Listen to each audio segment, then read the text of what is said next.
décrira comme l'empire penché sur l'abîme. Avec l'expérience italienne, donc, elle tiendra le pays en main.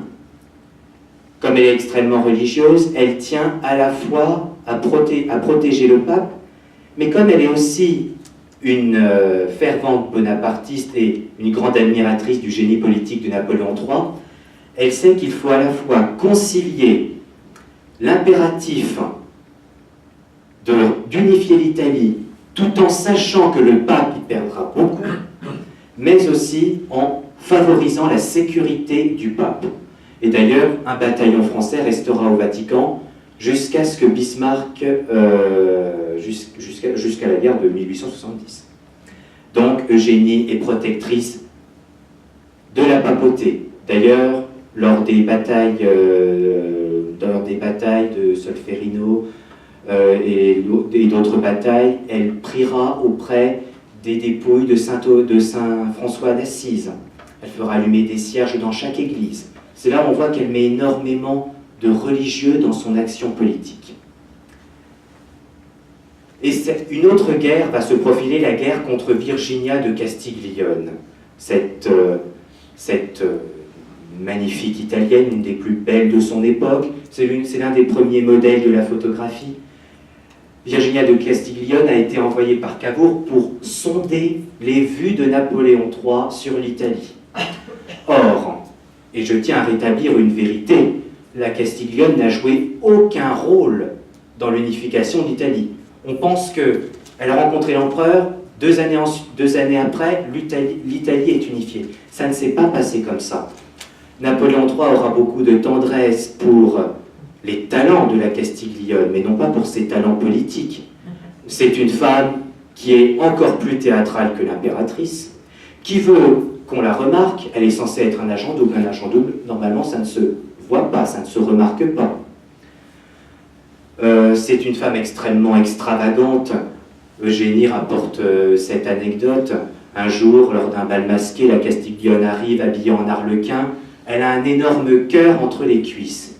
Et l'impératrice dira « Je trouve que le cœur est un peu bas, mais c'est sûrement là qu'il se trouve chez cette personne. » Le ton est donné, c'est une véritable guerre. C'est la guerre des séries de Compiègne.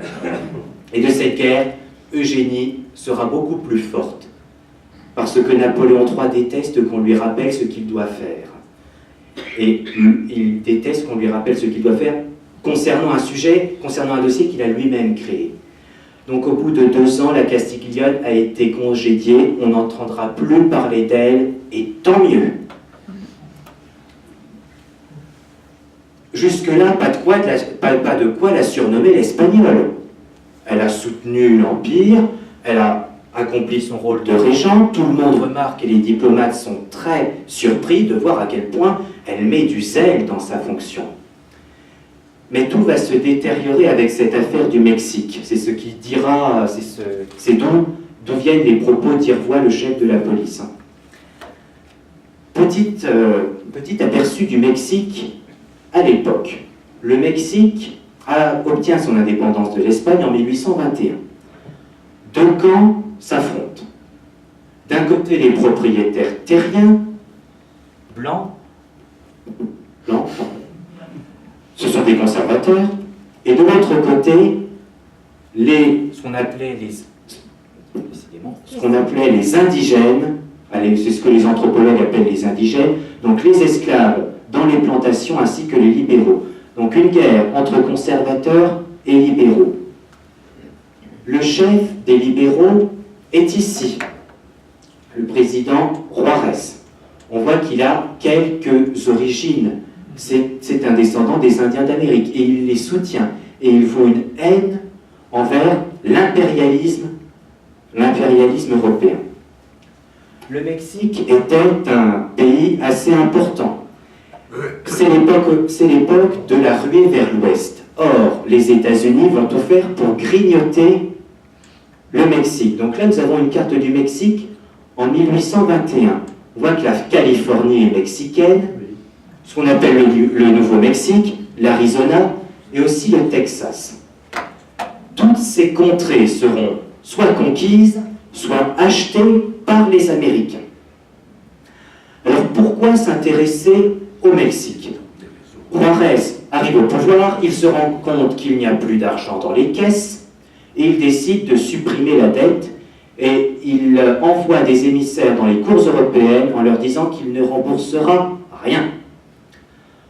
Napoléon III, évidemment, est piqué au vif, avec les Espagnols et les Anglais, sachant que le Mexique doit beaucoup d'argent aux Anglais et aux Espagnols. Mais ce sont les Français qui vont prendre une part importante dans cette affaire. Napoléon III s'intéresse au Mexique, il a l'idée de faire creuser un canal dans cette région. Quel visionnaire ce Napoléon III. Déjà, il a soutenu la construction du canal de Suez et il pressent déjà le canal du Panama. Napoléon III est aussi convaincu que le prochain rendez-vous du commerce international se fera dans le golfe du Mexique. Il en a l'intime conviction. Eugénie a d'autres vues sur le Mexique. Lors de sa jeunesse, elle a connu un certain Don Hidalgo. Des années plus tard, à Paris, alors qu'elle est impératrice, elle le recroise. Quelle formidable coïncidence! Don Hidalgo se dit attaché à un ministère. Il est mexicain et il alerte l'impératrice concernant le sort du Mexique. Il affirme que le Mexique demande l'aide des Européens et qu'il faudrait que le Mexique se relève grâce à l'appui des Européens. Or, c'est totalement faux. Don Hidalgo manipule l'impératrice, totalement crédule, parce qu'elle y voit des intérêts. Que faire du Mexique? Eugénie veut faire du Mexique une nation industrialisée, avec des chemins de fer, une industrie.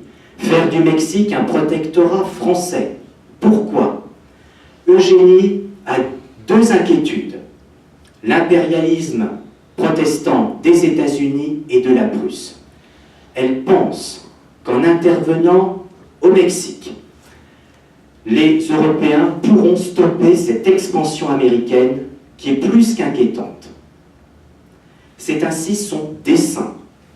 Donc, Napoléon III et Eugénie ont des vues différentes sur le Mexique, mais qui se rejoignent sur les moyens. Il faut intervenir au Mexique. Il le faut. Donc, de ce désastre, parce que le Mexique sera pour les Français ce que l'Afghanistan a été pour les Russes et le Vietnam pour les Américains. Ainsi, Napoléon III et Eugénie partagent la responsabilité à égalité. C'est avec cette affaire du Mexique qu'elle a joué un rôle primordial. Quelle a été son erreur? Son erreur a été de vouloir comme empereur du Mexique Maximilien. On reconnaît bien la barbe des Habsbourg. Il a la même barbe que son frère François-Joseph. Maximilien n'a plus de trône. C'était le chef de la Vénétie. Mais comme l'Italie est unifiée, les Autrichiens se retirent. Il n'a plus de trône. Or, son frère veut qu'il aille très loin, parce que François-Joseph est un conservateur. Maximilien est un franc libéral. Et François-Joseph pense que plus loin sera son frère, mieux ce sera pour l'Autriche-Hongrie. Donc, Eugénie veut que la France tisse des liens avec l'Autriche. Pourquoi? Le religieux intervient encore. L'Autriche, c'est la tête catholique de cet ensemble que représentait le Saint-Empire romain germanique. Donc elle pense à Maximilien. Et ce sera une erreur fondamentale. Maximilien n'a pas les épaules pour ce rôle. Pourtant, il était plutôt séduit à l'idée d'aller au Mexique. Maximilien est un Habsbourg. Il est obsédé par ses ancêtres. Il pense être le prochain Charles Quint à la conquête du Nouveau Monde. Sa femme, Charlotte, grande ambitieuse, le pousse aussi à ceindre la couronne du Mexique. Et pourtant, Sissi avait vu le coup venir. Et Sissi disait à Maximilien, quand on a un château comme le château de Miramar, nul trône n'est assez beau. On peut le comprendre, c'est un magnifique château. Mais Maximilien s'envole pour le Mexique Comme nous l'avons dit, il est soutenu par les conservateurs. Problème, il est libéral. Donc, il veut se rapprocher des libéraux. Il irrite la droite sans plaire à la gauche. Tout ceci le mènera, voilà, vous l'avez dit, il sera donc fusillé par les troupes mexicaines. Eugénie saura la nouvelle en inaugurant l'exposition universelle. Et on rapporte que Napoléon III a eu une goutte de sueur tombée le long de son crâne. Car Eugénie, il faut bien l'avouer, est responsable d'une affaire qui mènera la France à un isolement certain. L'Angleterre, qui pourtant était notre tout jeune allié, prend ses distances. La France est isolée et on regarde la France avec une certaine inquiétude. D'abord parce que les Français n'ont pas été à la hauteur. Ils sont venus au Mexique sans carte, d'abord. Aussi, les Français seront représentés par des militaires qui penseront davantage à leurs intérêts. Je ne m'étale pas. Vous avez ici une image de la célébration en l'honneur des combattants de Cameroun. Je sais que M. Pijard connaît d'ailleurs la chanson que les soldats français ont composée concernant l'affaire du Mexique. Je ne la chanterai pas, monsieur, je vous la laisse. Eugénie tente de se racheter. C'est l'inauguration du canal de Suez. Vous la voyez ici, avec François-Joseph, qui ne lui tient pas rigueur, et le sultan qui s'est montré très irrespectueux, puisque Eugénie, arrivant au Caire, a été accueillie par la courtisane, et non par le sultan. Pourquoi représente-t-elle l'empereur? Parce qu'il y a des troubles en France et il est dangereux que le maître quitte sa maison alors qu'elle est prête à se rebeller. Eugénie représente la France, d'autant plus que c'est son propre cousin qui a eu pris l'initiative de creuser le canal de Suez. Ferdinand de Lesseps est le cousin d'Eugénie. Eugénie est d'ailleurs peu habituée aux effusions de joie, mais le jour de l'inauguration, elle saisit la main de son cousin et la lève en l'air. Car la victoire de Lesseps est sa victoire. Pourtant, ce n'était pas gagné, puisque les Anglais étaient opposés au projet. Quand il s'agit d'une initiative française, les Anglais sont souvent méfiants. Mais l'affaire du Mexique est encore là, elle est encore dans toutes les têtes. Émile Ollivier arrive à la tête du gouvernement le 2 janvier 1970. C'est lui qui fera du Second Empire un empire libéral. Sa première doléance, que l'impératrice ne siège plus au Conseil.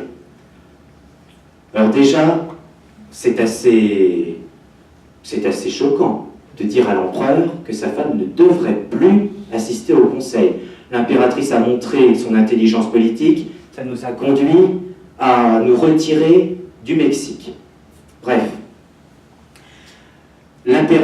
L'empereur cède, il est très malade, il est atteint de la maladie de la Gravelle, donc la maladie de la pierre.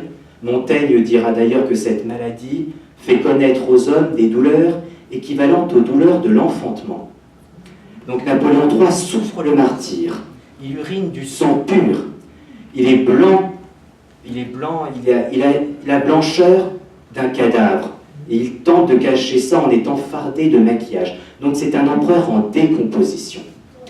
Eugénie se rend compte que son mari est à la fois épuisé par la politique, elle pense aussi qu'il est épuisé par les femmes, ce qui n'est pas faux, et elle tente un dernier coup de maître. Elle veut reprendre le pouvoir. Et le 70 sera sa conquête. Elle se rend compte qu'elle est fort impopulaire. Vous voyez le bestiaire impérial. Pour ceux qui ne verraient pas au fond, Napoléon III le vautour, entre parenthèses, lâcheté, fermeté. Mathilde, la cousine, la truie, impudeur. Et au centre Eugénie, la grue, entre parenthèses, pose bêtise. J'aime beaucoup les parenthèses. On voit d'ailleurs des pyramides en arrière-plan.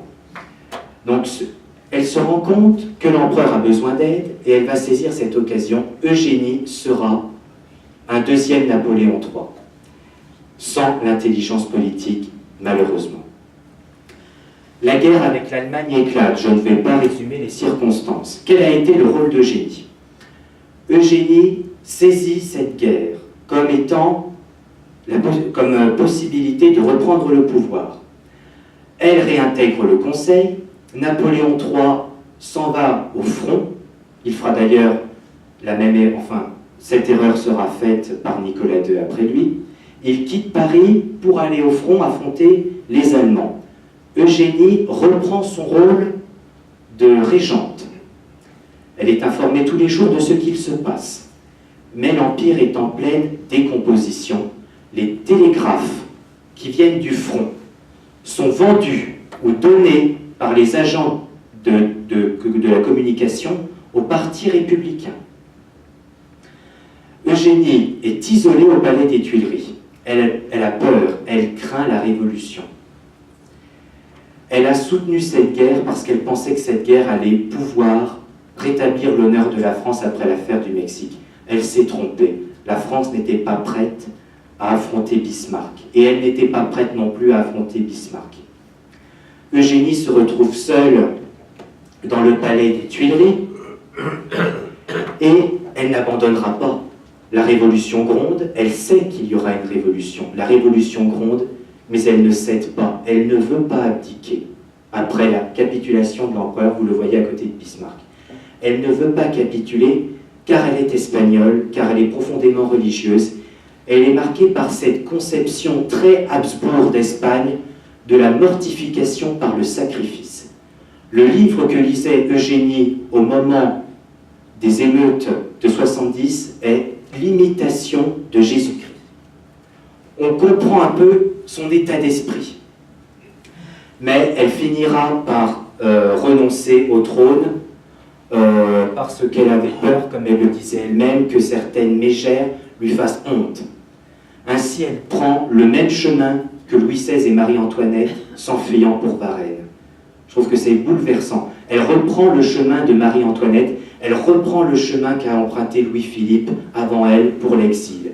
Les Tuileries resteront le palais maudit des Bourbons. Elle doit sa fuite à ce dentiste, le docteur Evans. C'est celui qui tenta de soigner les dents toutes gâtées de Louis II de Bavière. Monsieur Evans la conduira jusqu'à Deauville, dans le plus strict anonymat, pour rejoigner l'Angleterre, car la reine Victoria, son amie, lui a cédé un passeport juste avant la guerre de Prusse, on ne sait jamais au cas où, et elle finira sa vie à Camden Place. Et pourtant, même après la proclamation de la République française, et c'est assez contradictoire, les rois européens la considèrent quand même comme le centre du pouvoir en France.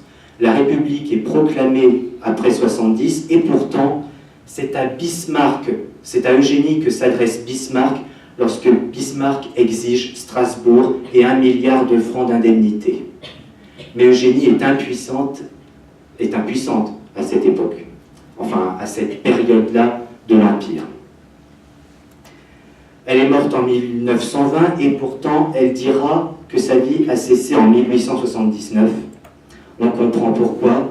Son fils Napoléon IV. Je ne sais pas si il a l'uniforme britannique sur cette illustration. Je ne pense pas.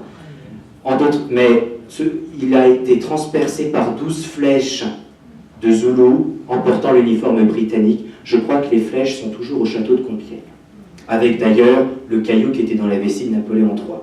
Tous deux sont exposés. Ainsi, j'en viens à ma conclusion. Pourquoi Eugénie fut-elle l'espagnole? Plusieurs éléments de réponse. D'abord, je me suis laissé emporter par les thèses d'une historienne que j'aime beaucoup, Régine Pernoud. Elle a beaucoup travaillé sur les reines du Moyen-Âge. Nous sommes un peu loin d'Eugénie. Et pourtant, Régine Pernoud affirme « Les Français adorent les reines, pourvu que ce ne soit pas les leurs. » Pourquoi? C'est vrai, les Français n'ont jamais forcément aimé leur reine. Alors, Régine Pernoud pense que tout cela vient tout simplement de la loi salique, que vous avez ici. Je vous ai mis aussi le portrait de Philippe V, c'est le premier roi qui l'a institué. La loi salique est rentrée dans la législation, et au fil des années, Régine Pernoud nous dit que la loi salique est rentrée dans les mœurs, et qu'il y a un discrédit autour de la reine de France, quel que soit son rôle dans la politique. Donc une femme n'est pas acceptée au pouvoir. Eugénie vit aussi à l'époque de George Sand, de la cause féministe. On voyait les femmes comme incapables d'exercer un quelconque pouvoir. Elles sont trop émotives, elles laissent paraître leurs sentiments, bref, elles ne sont pas capables d'une constance que nécessite le pouvoir, la représentation. Eugénie pensait pouvoir lutter contre cela. Hélas, le discrédit de la souveraine, les fautes de la souveraine se sont ajoutées au discrédit de la femme en général à l'époque. Et d'ailleurs, cet état d'esprit loi salique se retrouvera dans le Code civil. Il y a aussi une analogie. Vous savez que durant la guerre de 100 ans, il y eut une prophétie. La France sera perdue par une femme et sera sauvée par une femme. Bref, Isabeau de Bavière, la femme de Charles VI, a livré la France aux Anglais durant la guerre de 100 ans, et c'est une femme, Jeanne d'Arc, qui a sauvé la France. Pourquoi ne pas voir une analogie? Celle qui a fait perdre la France, Eugénie, et celle qui sauva la France, Marianne, la République. C'est du moins l'opinion de Jules Ferry.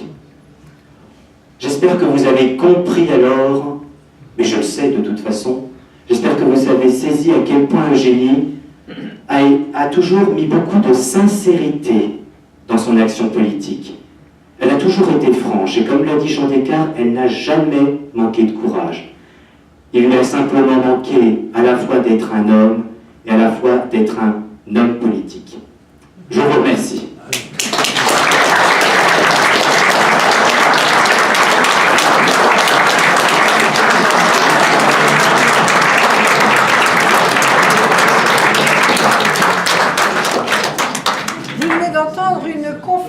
Que je qualifierais d'exceptionnelle, de totalement exceptionnelle, parce que je ne parlerai pas de l'âge de... Non, c'est rien, ça nous préfigure de bons moments encore, parce que où est Offenbach, où sont les crinolines, on a vu un monde totalement différent, on a vu un monde qui est quelque part le vrai monde aussi des Bonaparte, qui était fait de progrès social.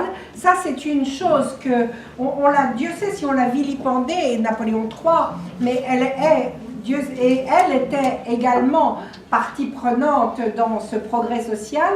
C'est une conférence où on a l'impression qu'il se promène sur les grands thèmes, les grands concepts. J'oserais dire que tu me laisses sans voix et c'est pas facile. Voilà. Un grand merci.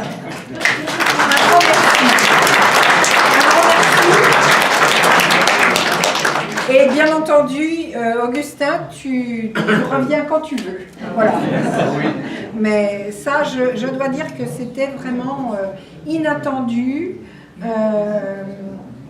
très profond. Je suis sans voix. La personnalité d'Eugénie n'est pas très connue non plus. Non, la personnalité d'Eugénie, on voit quelqu'un de frivole, c'est vrai.